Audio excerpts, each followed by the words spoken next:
ప్రజాప్రతినిధులు రైతుల సమస్యల గురించి ఆలోచించేలా చేయడంలో రైతు రక్షణ వేదిక రాయదుర్గం విజయం సాధించిందని రైతు రక్షణ వేదిక వ్యవస్థాపక అధ్యక్షులు అడ్వకేట్ గౌని ప్రతాప్ రెడ్డి పేర్కొనడం జరిగింది. అనంతపురం జిల్లా రాయదుర్గం పట్టణంలో ఆయన మీడియాతో మాట్లాడడం జరిగింది.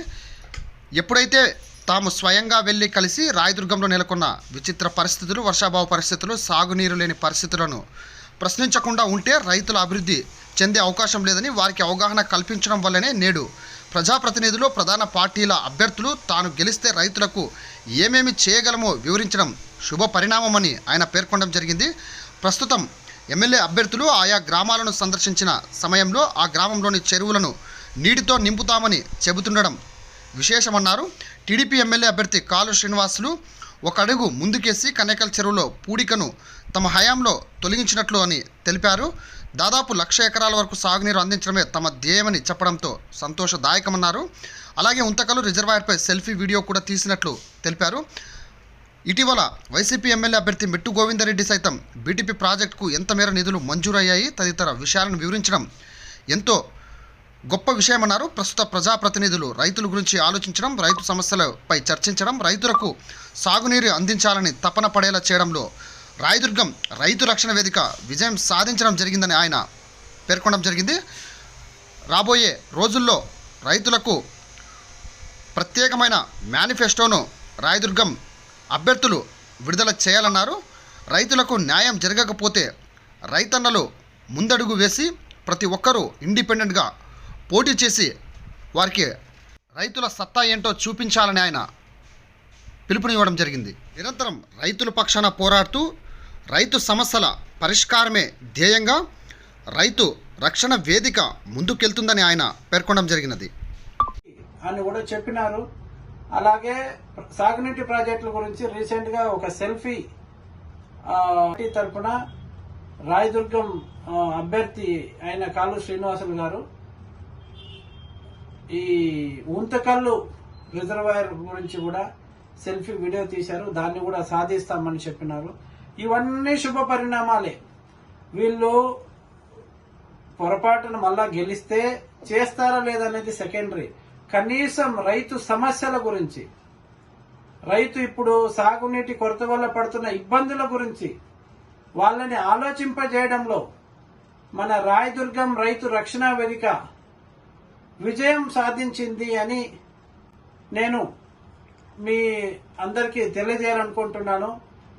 కాకపోతే అందరూ అన్ని మాట్లాడుతున్నారు కానీ ఆల్రెడీ ఉండే హెచ్ఎల్సి కెనాల్ ఆధునీకరణ గురించి ఏ ఒక్కరూ మాట్లాడట్లేదండి.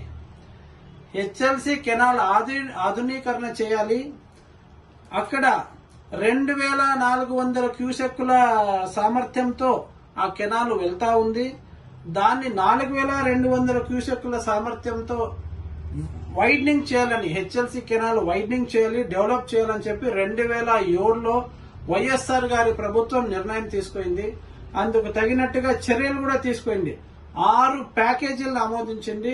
465 కోట్ల రూపాయలతో 6 ప్యాకేజీల ద్వారా ఈ హెచ్ఎల్సి కెనాల్ ఆధునీకరణ పనులు చేపట్టినారు.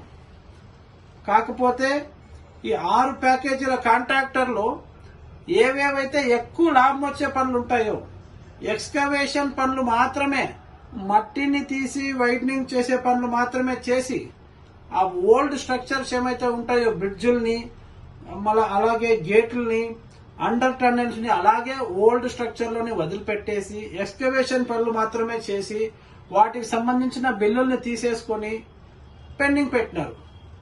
అష్ట దిగ్బంధనం చేసినట్లయితుంది గవర్నమెంట్ ని. వాళ్ళు అన్ని ఈవీఎంలు తీసుకొచ్చి ఒక్కొక్క పోలింగ్ బూత్ అంత స్పేస్ కూడా ఉండదు, అన్ని ఈవీఎంలు పెట్టేంత. ఖచ్చితంగా మన డిమాండ్ కి తలొగ్గుతారు. రాయదుర్గాని కోసం ఒక సపరేట్ మేనిఫెస్టో ఖచ్చితంగా ప్రతి ప్రధాన పార్టీ అభ్యర్థులు, ముఖ్యమంత్రులు అభ్యర్థులు కూడా ఖచ్చితంగా చేస్తారు అని నేను ఈ మూలకంగా మీ అందరికీ తెలియజేస్తున్నాను. దయచేసి మన దగ్గర ఉండే ఒక గోల్డెన్ ఆపర్చునిటీ ఇది. ఈ ఆపర్చునిటీని ఎవరు వదులుకోదండి. ఈ వస్తుండే అవకాశాన్ని సద్వినియోగం చేసుకుందాం. మనం ఇంకొక 5-6 ఏళ్లు పోరాడినా కూడా ఇంత తొందరగా రీచ్ కాలేము. ఈ 45 రోజులు మనకి చాలా ఇంపార్టెంట్. ఈ 45 రోజులు మనం చాలా యాక్టివ్ గా ఉండి ఈ రాబోయే ఎలక్షన్స్ లో ఎప్పుడైతే మూకుమ్మడిగా మనం నామినేషన్ వేస్తాము, మనం ఆ నామినేషన్ వేసేది ఏప్రిల్ 18 నుంచి మనకి టైం ఉంటుంది. ఆ తర్వాత కూడా 10 రోజులు టైం ఉంటుంది విత్డ్రావల్ కి. ఒకవేళ మన డిమాండ్లకు తలొగ్గి ముఖ్యమంత్రి అభ్యర్థులు రాయదుర్గానికి సెపరేట్ మేనిఫెస్టో గనక రిలీజ్ చేస్తే, అనౌన్స్ చేస్తే అప్పుడు మనం విత్డ్రా చేసుకోవచ్చు. ఓకే, అప్పుడు ప్రజాక్షేత్రంలో ఎవరికి అవకాశం ఉంటే వాళ్ళు గెలవని.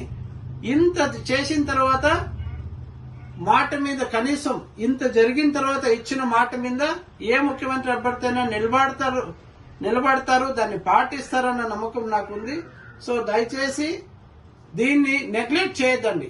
అలాగే ఇంకొక ప్యాకేజ్ ఉంది రాయదుర్గానికి 36 ప్యాకేజ్ ద్వారా, హంద్రీ నీవా సుజల స్రవంతి ద్వారా 36 ప్యాకేజ్ ద్వారా కూడా నీళ్లు రావడానికి రాయదుర్గానికి అవకాశం ఉందండి.